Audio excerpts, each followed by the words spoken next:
Where is there opportunity while the market still absorbs this large green bar's range? Well, if we take a look at what the volatility spectrum looks like, we can very clearly see this muted volatility this week. Compare that through April 4th to 11th's volatility here, and we can see just how much greater that volatility was compared to the muted volatility we've been seeing for the past 4 days. Now, even in this muted volatility, there's still some opportunities to be found. It's just a little bit harder to find them. It feels like you're searching for needles in a haystack. Now, the live scanner makes it really easy to spot these opportunities, and for today's video, I'm going to focus our conversation on the daily volatility box model breaches. These are looking for all stocks and ETFs, more than 11,000 stocks and ETFs, and we're trying to find where do we have a volatility edge, and this is using our daily volatility box models. Now, a lot of the stocks here you most likely won't recognize. They're names that I think go over most people's heads. However, if you focus on some of the larger names, I think there's a few that stand out today. There's the Consumer Staples ETF, and with that you had Coca-Cola, and you had some other top holdings. Along with XLP, you also had Johnson & Johnson, and that was the one that I thought stood out and the one worthy of a little bit more time on today's video. So we're going to pay more attention to this. I want to also loop in Johnson & Johnson with some automated trading ideas for all of our stock volatility box members. Now let's start this conversation with a daily time frame chart of Johnson & Johnson first. This is a daily time frame, and all I want to point out is this bearish channel. It spanned multiple years, and we're currently towards the upper end of this bear channel, and I think close to resistance where I would expect to see sellers step in. That's what I see on a high level. Now we zoom in to intraday volatility, and we apply our volatility box models. Now, Johnson & Johnson appeared on our live scanner here, right here, when it breached these green clouds on the models. So as soon as we breach the green clouds, that's when the live scanner picks it up. Now, after we hit those green clouds, we hit T1. After we hit T1, this is where things got interesting. We went all the way to the outer edge of our volatility box clouds.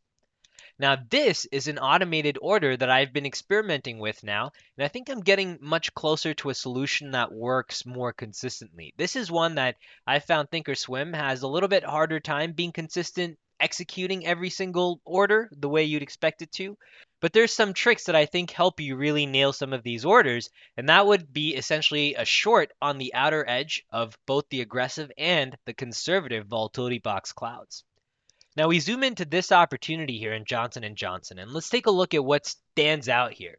There's a few things. First off, not only have we breached the outer edge of the aggressive volatility box clouds, but we've seen 1, 2, 3, 4, 5, and 6 different Keltner channel wedges while this price action has been rallying. That tells us that price has been closing outside of the 3.0 Keltner channels, meaning you also expect a reversion to the mean. Now, the next thing that stands out are these 3 edge signal arrows, these 3 red arrows. That tells us that we're officially now in overbought territory. The edge signal is essentially our version of the RSI, but on steroids. It's included for free for all Volatility Box members. I'll leave a link to download it in case you don't already have it. Now, after that, the one setup that I've been pointing out is, first of all, the initial momentum. This is when the 3 EMA crosses below the 8. And then we have the second momentum cross after the bulls try, but fail to make any kind of real ground after momentum switches here. Instead, we see the bearish just slap that momentum straight down. Now, the order that I'm looking to take advantage of with automated trading just automatically places that order whenever we get outside of the clouds. That's what I'm looking to deploy.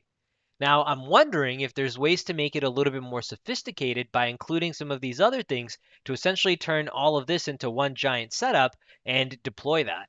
I have a feeling Thinkorswim may have a tough time with some of the restrictions that they have, but at the very least, even being able to take advantage of shorts on the outer edge of the clouds automatically, I think would be a really nice step forward. So that's something for all Stock Volatility Box members. I'm experimenting with and testing different code versions with my own capital so you don't have to do that.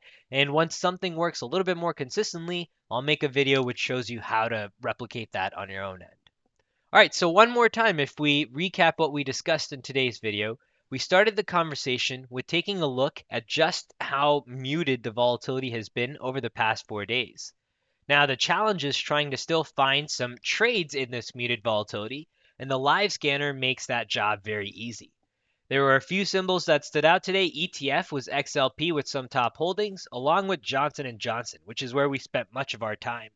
Inside of Johnson & Johnson, what we saw was an opportunity to get short on the outer edge of the clouds, which allowed you to take advantage of not only momentum switches, but also some overbought signals here and bring all of that together for a really nice setup to really just have a handsome return into the close. Take care, everyone. Good luck trading. For all stock Volatility Box members, I think the live scanner, both the hourly and the daily tabs, are going to be your friends as we continue to navigate this low volatility period until the market digests this large green candle and we continue to see a move in one direction or the other.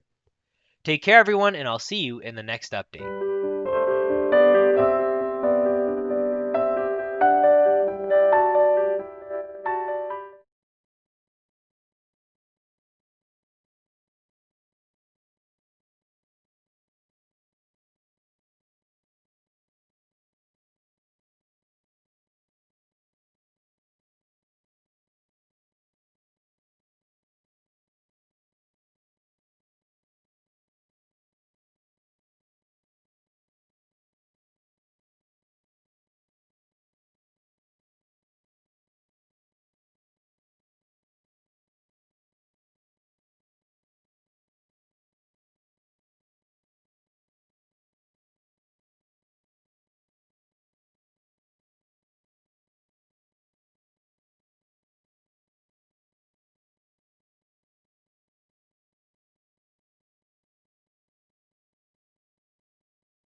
All right, hope this video is helpful for you, Robert.